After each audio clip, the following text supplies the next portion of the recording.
vehicle that it makes it appear that we're right on top, but we're having a tough time keeping up with this guy. And to continue our conversation about our speed, I just checked with Mike Silman, who's at the controls of our Sky Eye helicopter here. We're currently doing 120 miles an hour, and he is losing us.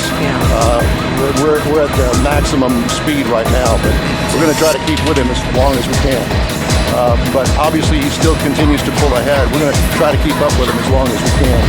Well, I think this is one of the first times where the vehicle has actually outrun the chopper. Yeah.